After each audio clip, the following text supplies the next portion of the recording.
Problem, знаєте, в чому є? Проблем є в тим, що наші урадниці не знають, та бесідувати знають, але не знають писати по-русинськи.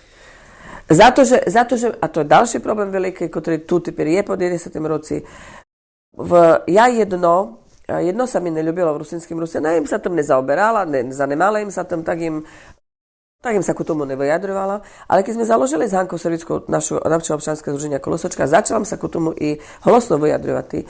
Za to, že mnoho funkcionárov rusinského ruchu robilo všetko preto, že ukrajinské školy sa zaperli.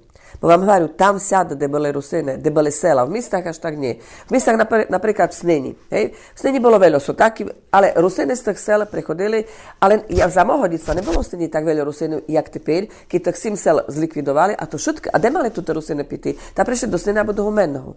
Tá teper v tých dvoch miestach žije bardzo veľa Rusinov, ale to len proto, že našich 7 sel zlikvidovali. No barači boli v svojich selách, ale što vam hoću povesti. Ale do 90. roku boli v všetkých rusinských selách abo ukrajinské škole, abo v mestách, napríklad na mojej druhej ZDS-ci, bola celá jedna chodba vodelená pro ukrajinské klasy.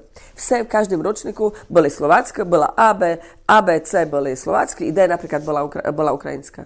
Lenže teper všetko toto funkcionáre robili všetko preto, celú svoju energiu dávali, že by toto ukrajinské školo zlikvidovali, zaperli. Ale tú svoju energiu radšej mali venovať tomu, alebo dať tomu, že by zakladovali rusinské školy. Rusinské školy do 45. roku boli okolo parachy grekokatolické. Boli to väčšinou grekokatolické školy. No, teper boli, ukrajinské už boli štátne školy, hej. Kus bola zmenená situácia. Len teper, keď už od 68.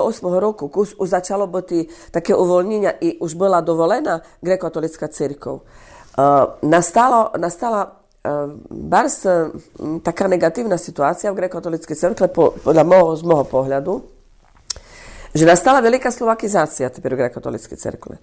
Teper je len páru sviaščeníkov v grekokatolíckej cerkve, ktorí osnovali obšestvo Svätého Jana Krstiteľa. Bar si vážu všetkých sviaščeníkov v tým obšeství. Oni nelenže s našimi ľuďmi besedujú v svojich cerkovľach po rusnácky, ale oni napríklad prekladajú všetky sväté texty do rusinského jazyka. A tým vkazujú, tak jak naši písatelia, tak i naši sviaščeníci vkazujú, jaký náš rusinský jazyk je bohatý. Že my môžeme ním písať i sväté texty, my z ním môžeme písať i beletriu, my môžeme písať i poéziu, my môžeme písať i naučné texty po rusinsky. No len, keď tých škôl my nemáme, kde to tá osnova, tá báza sa vytvoriť, že by mohli naši ľudia písať po rusinsky i naučné texty, beletriu, i uradnice, že by administratívny jazyk tu bol rusinský. Keď tých škôl nemáme. Ukrajinská, dúmam, že už len jedna škola v Oriabini je, a ši jedna gymnázia je v Priašovi, prebačte, v Oriabini v Seli je jedna ukrajinská škola, gymnázia ukrajinská je v Priašovi, materská škola ukrajinská je v Priašovi i osnovná škola je v Priašovi. A u Rusinov sú dve školy s naučalným jazykom rusinským v Kalnej Roztoci v Klenovi. V Kalnej Roztoci to je škola 1.4 a teper, to len rік toto existuje, na 6 vznikla 1.9 osnovná škola s naučalným jazykom rusinským v Klenovi. To je nedaleko Kalnej Roztoci. To sú 1.19 a 1.4. Potom je jedna materská škola v Čabinách, bo tam bola perša rusinská škola, len tam tak málo detí bolo školy, že museli zaprieť školu. Bo väčšinou rodiči dajú domiť láborec deti. V Prešovi nie je ani jedna rusinská škola. Nič nemáte. A ši sú dve školy s naučaním rusinského jazyka. S naučalným jazykom znači všetky predmety by mohli mať po rusnácka, ale iní majú. Majú väčšinou len vrchovo, bo napríklad nemajú učiteľov na fyziku, na chémiu, na matematiku, ktoré by znali po rusinsky učiť. Na to, že oni sa nikdy po rusinsky toto nevčili. Či je materiál, či je knihy? Nesúď taká knižka po rusinsky, nie. Potom je taká druhá možnosť, ktorú zaujalo ministerstvo školstva, keď videli, že je tak málo škôl s naučalným jazykom, tak osnovali školy s naučaním jazyka rusinského. To znači, že oni nemusia mať nič po rusnácky, len majú 2 hodiny týždenne rusinského jazyka. I tak to je dobrý, že detočka sa azbuku naučiť, bo keď nemajú ruský jazyk naše deti v škole, tam sa azbuku nemajú kde naučiť.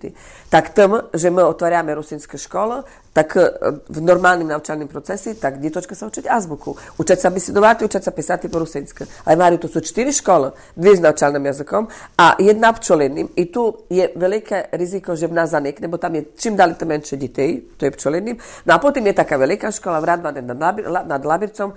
Tam bol dlho rok direktor, bol pár rokov direktorom Marek Gaj, to je náš teper metodik pro rusinský jazyk. On je absolventu Inštitútu rusinského jazyka i kultúry na Priešovskej univerzite.